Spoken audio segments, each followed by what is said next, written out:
ఫిబ్రవరి 28న మొదలైన Iran Israel యుద్ధంతో రోజు రోజుకు ప్రాణ నష్టం పెరుగుతోంది. ఇందులో సైన్యం, సాధారణ జనం, ప్రభుత్వ ఉన్నత స్థాయి నేతలున్నారు. ఇరాన్లో ఇప్పటిదాకా 1444 మంది చనిపోగా 18,551 మందికి గాయాలయ్యాయి. లెబనాన్లో 968 మంది మృతి చెందగా ఇందులో 100 మందికి పైగా చిన్నారులే ఉన్నారు. జనావాసాలపై ఇజ్రాయెల్ దాడులు చేయడంలో ఇలా జరిగింది. అటు ఇరాక్లో కూడా చాలానే అటాక్స్ జరిగాయి. ఇక్కడ 60 మంది చనిపోయారు. ఇందులో ఎక్కువ మంది ఇరాన్ సపోర్ట్ ఉన్న మిలిషియా గ్రూపులే అంటున్నారు.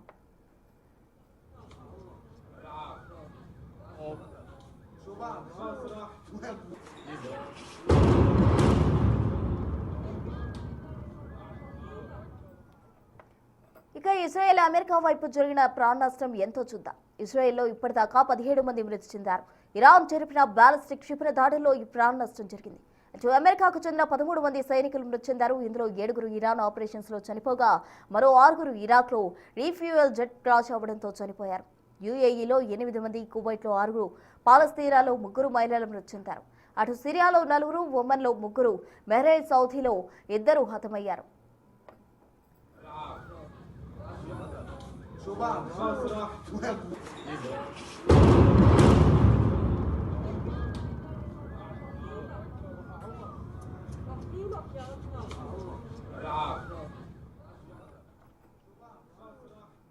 పశ్చిమాసియాలో ఉద్రిక్త పరిస్థితులు ఇప్పటికీ కంటిన్యూ అవుతూనే ఉన్నాయి. ఇప్పటికే అటు ఇజ్రాయెల్, అమెరికా దాడులు, ప్రతి దాడులతోటి ఇరాన్ ప్రతి దాడులకు కూడా తెగబడుతూ ఉంది. మొత్తంగా భారీగా ప్రాణ నష్టం కూడా వాటిల్లుతోంది. ఈ దాడుల నేపథ్యంలో తాజా అప్డేట్స్ అందించేందుకు మా ప్రతినిధి శివ సిద్ధంగా ఉన్నారు. శివ, చెప్పండి, మొత్తంగా పశ్చిమాసియాలో ఇంకా కూడా ఉద్రిక్త పరిస్థితులు కంటిన్యూనే అవుతున్నాయి. తాజాగా ఖతర్పై కూడా ఇరాన్ దాడి చేయడం జరిగింది. దాన్ని ట్రంప్ తీవ్రంగా కూడా వ్యతిరేకిస్తున్న పరిస్థితి. అసలు ఆ డీటెయిల్స్ ఏంటి?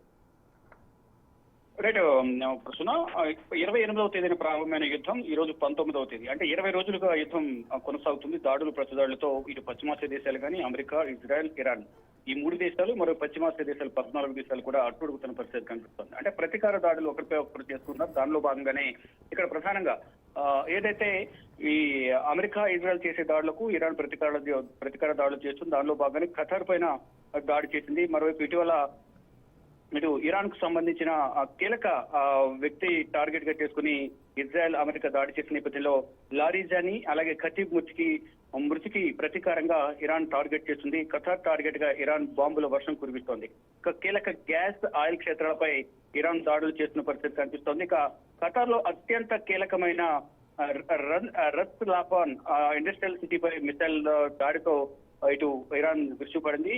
మరోవైపు యుఏఈలోని కీలకమైన బాంబ్ ఆయిల్ ఫీల్డ్ పై కూడా దాడికి తెగబడింది. ఈ దాడుల తర్వాత అమెరికా అధ్యక్షుడు డొనాల్డ్ ట్రంప్ ఒక కీలక ప్రకటన చేశారు. ఇక ఇరాన్ కీలక చమురు క్షేత్రాలపై ఇకపై ఇజ్రాయెల్ దాడి చేయదంటూ కూడా ఒక ప్రకటన తెలియజేశారు. ఈ నేపథ్యంలోనే మీరు కూడా ఖతార్ పై దాడి చేయొద్దు, ఒకవేళ ఇరాన్ పై దాడులు చేస్తే మాత్రం అమెరికా డైరెక్ట్ గా రంగంలోకి దిగుతుందంటూ కూడా అమెరికా ఇరాన్ కు వార్నింగ్ ఇచ్చింది. ఇరాన్ ను సర్వనాశనం చేస్తామంటూ కూడా ఒక హెచ్చరిక కూడా అమెరికా అధ్యక్షుడు డొనాల్డ్ ట్రంప్ చేశారు. అంటే ఇటు ఇరాన్ పైన, ఇరాన్ సంబంధించిన చమురు క్షేత్రాలపై ఇప్పటికే ఇజ్రాయెల్, అమెరికా సమన్వయంగా సంయుక్తంగా దాడులు చేస్తున్నాయి. దానిలో భాగంగానే ఇటు ఖతార్ పై కూడా వీరు దాడులు చేస్తున్నారు. ఇటు కీలక వ్యక్తులందరినీ కూడా మొదట 28వ తేదీన యుద్ధం మొదలైతే ఆ రోజు Iran supreme leader Ayatollah Ali Khamenei మృతి చెందడం, ఆయనతో పాటు వారి కుటుంబ సభ్యులు కొంతమంది చనిపోవడం, మరోవైపు కీలక వ్యక్తులందరూ కూడా ఖమేనీతో పాటు మృతి చెందారు. తర్వాత ప్రతీకార దాడులు కొనసాగుతున్నాయి. దానిలో భాగంగా ఇటు ఇరాన్ కు సంబంధించిన కీలక వ్యక్తులందరూ ఒక్కొక్కరిని కూడా బట్టు వచ్చింది అమెరికా, ఇజ్రాయెల్. దానిలో భాగంగానే ఇప్పుడు ప్రతీకార దాడికి దిగుతోంది ఇరాన్. దానిలో భాగంగా ప్రెసిడెంట్ చూసుకుంటే కనుక అమెరికా రక్షణ శాఖ మంత్రి, విదేశాంగ మంత్రిని టార్గెట్ గా చేసుకుని వారిని హతమార్చేందుకు ఇరాన్ ను బిగ్ స్పిచ్ చేసింది. దాంట్లో భాగంగా సైనిక స్థావరంలో ఉన్న రక్షణ మంత్రి హెక్సెట్, అలాగే విదేశాంగ మంత్రి మార్క్ రూబియోను టార్గెట్ గా చేసుకుని డ్రోన్స్ తో అటాక్ చేసేందుకు వ్యూహాలు సిద్ధం చేసింది. సైనిక స్థావరం పైకి ఒక్కసారిగా డ్రోన్స్ దూసుకొచ్చింది. ఈ నేపథ్యంలో అక్కడ ఉన్న అధికారులు కానీ, సైనికులు కానీ అప్రమత్తమై అక్కడున్న వారిద్దరిని కూడా వేరే ప్రాంతానికి తరలించారు. ఇరాన్ డ్రోన్లు అమెరికాలకు చొచ్చుకురావడంపై ఇప్పటి వరకు కూడా ఇటు తీవ్ర భయాందోళన వ్యక్తం చేస్తున్నారు. ఇక డ్రోన్లు అక్కడ చక్కర్లు కొట్టడం పైన పెంటగాన్ స్పందించేందుకు కూడా ఇప్పటివరకు ఇష్టపడలేదు. మరోవైపు డ్రోన్ చక్కర్లపై వైట్ హౌస్ లో కీలక సమావేశం కూడా కొనసాగుతుంది. అప్రమత్తమైన వైట్ హౌస్ వర్గాలు ఒక కీలక సమావేశాన్ని ఏర్పాటు చేస్తున్నాయి. ఇటు సైన్యానికి కూడా అప్రమత్తంగా ఉండాలంటూ కూడా ఆదేశాలు జారీ చేశారు. అంటే ఇటు కీలకంగా ఉన్న వ్యక్తులందరూ కూడా చనిపోవడంతో ఇరాన్ కు సంబంధించి ఇటు అమెరికాకు సంబంధించి కూడా రక్షణ మంత్రి, విదేశాంగ మంత్రిని కూడా హతమార్చేందుకు వారిపై దాడి చేసి మట్టుబెట్టేందుకు ఇరాన్ కూడా ప్రయత్నాలు చేస్తుంది. దానిలో భాగంగానే ఇప్పుడు వారు కూడా దాడులు చేస్తున్నారు. ప్రధానంగా చూసుకుంటే ఇప్పుడు 20వ రోజు యుద్ధం అనేది కొనసాగుతుంది. కానీ ఇరువైపులా కూడా ఇటు అమెరికా, ఇజ్రాయెల్, ఇరాన్ అందరికీ కూడా ఆస్తి అనేది చాలా వరకు ఆర్థికంగా చాలా నష్టపోయినప్పటికీ కూడా ప్రతీకార దాడులతో అన్ని పశ్చిమాసియా దేశాలు, ఇటు గల్ఫ్ కంట్రీస్ కానీ అమెరికా, ఇజ్రాయెల్ 3 దేశాలు కూడా అట్టుడుతున్న పరిస్థితి కనిపిస్తుంది. అంటే ఏ వైపు నుంచి ఎప్పుడు ఏ డ్రోను, ఏ క్షిపణి, ఏ మిసైల్ వచ్చి దాడి చేస్తుంది, ఎక్కడ పడుతుంది, ఎవరి మీద పడుతుంది, ఎవరు ప్రాణాలు కోల్పోవాల్సి వస్తుందని కూడా తీవ్ర భయాందోళన వ్యక్తం చేస్తున్న పరిస్థితి కనిపిస్తుంది. దానిలో భాగంగానే ప్రజలందరూ కూడా తీవ్ర ఆందోళన వ్యక్తం చేస్తున్నారు. మరోవైపు అమెరికా సైన్యం కూడా యుద్ధానికి వెళ్లేందుకు కూడా వ్యతిరేకత వ్యక్తం చేస్తున్నారు.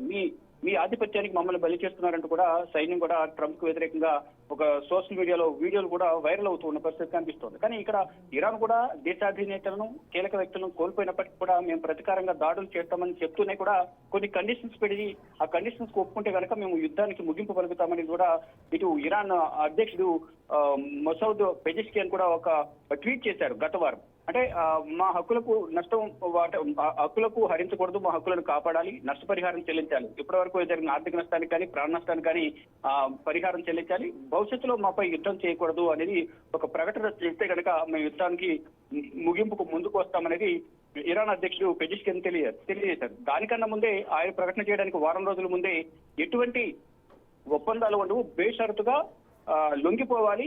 ఎప్పుడైతే ఇప్పుడు Iran supreme leader ఐతుల్లా Khamenei family కానీ ఇప్పుడున్న అధ్యక్షుడు కానీ వారందరూ కూడా తప్పుకొని, పాలకవర్గం కంప్లీట్ గా తప్పుకొని కొత్త నాయకత్వానికి అవకాశం ఇస్తే కనుక ఇరాన్ కు ఆరోగ్యమైన నాయకుడిని ఎన్నుకున్న తర్వాత ఆర్థికంగా నష్టపోయిన ఇరాన్ ను మేమే ఆదుకుంటాము అనేది ప్రధానంగా అమెరికా అధ్యక్షుడు డొనాల్డ్ ట్రంప్ తెలియజేశారు. దాని తర్వాత ఇప్పుడు ప్రస్తుత పరిస్థితులను బేరీజు చేసుకుని యుద్ధం ఆపాలా లేదనేది కూడా మేమే నిర్ణయం తీసుకుంటామనేది కూడా అమెరికా అధ్యక్షుడు డొనాల్డ్ ట్రంప్ తెలియజేశారు. అంటే ఇజ్రాయెల్ ప్రధానితో చర్చించిన తర్వాత ఇద్దరం కలిసి ఒక నిర్ణయం తీసుకుంటాం యుద్ధం పైన అనేది కూడా తెలియజేశారు. కానీ ఇప్పుడు ఇంకా ప్రతిదాడులు కొనసాగుతున్నాయి. ప్రధానంగా ఖతార్ మీద దాడి చేసే నేపథ్యంలో అక్కడ గ్యాస్ అనేది ప్రపంచ దేశాలకు ఖతార్ నుంచి ఎక్కువగా సప్లై అవుతుంటుంది. ఇప్పుడు అక్కడ ఖతార్కు సంబంధించిన ప్రాంతాల్లో, గ్యాస్ సప్లై ప్రాంతాల్లో ఈ దాడి చేసిన నేపథ్యంలోనే అక్కడ ఒక్కసారిగా రేట్లు కూడా భారీగా పెరిగినట్లు కూడా ప్రచారం జరుగుతోంది.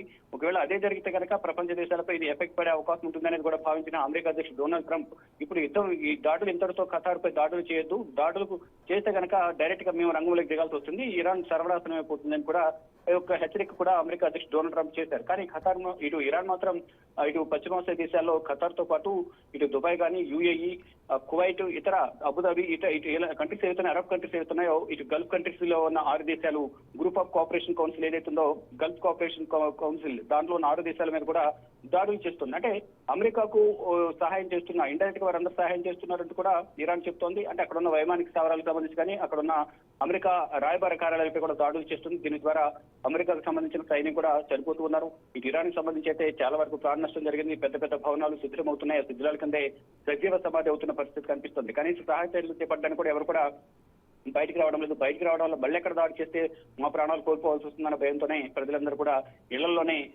బిక్కుబిక్కుమంటూ కూడా కాలం వేలదీస్తున్నారు. 20 రోజులుగా కొనసాగుతున్న ఈ యుద్ధం వల్ల ఎవరు ఏం సాధించారంటే అటు ఇటు కూడా ఆర్థిక నష్టం, ప్రాణ నష్టం తప్ప ఎవరు ఏం సాధించినది లేదంటూ కూడా రాజకీయ విశ్లేషకులు కానీ ఇటు అంతర్జాతీయ నిపుణులు కూడా ప్రధానంగా దీనిపై చర్చించుకుంటున్నారు. అంటే దేశాధినేతల మధ్య ఉన్న ఆధిపత్య పోరు వల్లే ఈ యుద్ధం వచ్చిందనేది కూడా అందరూ భావిస్తున్నారు. కానీ అమెరికా, ఇజ్రాయెల్ మాత్రం ఈ టెర్రరిజాన్ని పెంచి పోషిస్తుంది. ఇరాన్ దాని పక్కనే ఉన్న హెజ్బుల్లా ఏదైతుందో ఆ హెజ్బుల్లాలో కూడా ఈ టెర్రరిస్టులు ఎక్కువ ఉన్నారు. వారందరూ కూడా పెంచి పోషించి దేశం మీద వదులుతున్నారు. ఆ టెర్రరిజాన్ని అంతమొందించేందుకే మేము యుద్ధం చేస్తున్నాం తప్ప మా వ్యక్తిగత స్వార్థం లేదనేది కూడా ఇజ్రాయెల్ ప్రధాని బెంజమిన్ నెతన్యాహు కూడా చెప్తున్నారు. ఇటు ఇజ్రాయెల్ అతనితో పాటు ఇటు అమెరికా అధ్యక్షుడు డొనాల్డ్ ట్రంప్ కూడా ఇవే వ్యాఖ్యలు చేస్తున్న పరిస్థితి కనిపిస్తుంది. ఇక ప్రధానంగా ట్రంప్ చెప్పేది ఒకటే, బేషరతుగా లొంగిపోవాలి, ఎటువంటి ఒప్పందాలు ఉండవు. అసలు ఇప్పుడు ఇరాన్ వద్ద విమానాలు లేవు, వైమానిక స్థావరాలు లేవు, సైనిక వ్యవస్థ లేదు, ఆర్థికంగా నష్టపోయింది. మా మీద యుద్ధం చేస్తే ఏ విధంగా గెలగలుగుతుంది, అసలు గెలిచే అవకాశం లేదు, బేషరతుగా లొంగిపోవాల్సిందే అంటూ కూడా ట్రంప్ చెప్తూ ఉన్నారు. కానీ ఇరాన్ మాత్రం ఎక్కడ కూడా వెనుకడుగు వేసేది లేదు, మేము ప్రతీకార దాడులకు దిగుతాము అనేది ప్రధానంగా చెప్తున్నారు. ప్రాణానికి ప్రాణం తీయాల్సిందనే విధంగా కూడా వాళ్ళు వ్యవహరిస్తున్న పరిస్థితి కనిపిస్తుంది. మొత్తంగా చూసుకుంటే 28వ తేదీన మొదలైన యుద్ధం 20వ రోజు ఇంకా కొనసాగుతుంది. దీని ద్వారా ప్రతిదాడుల ద్వారా ప్రజలందరూ కూడా తీవ్ర ఆందోళన వ్యక్తం చేస్తున్నారు. ప్రస్తుతం రైట్, థ్యాంక్ యూ శివ.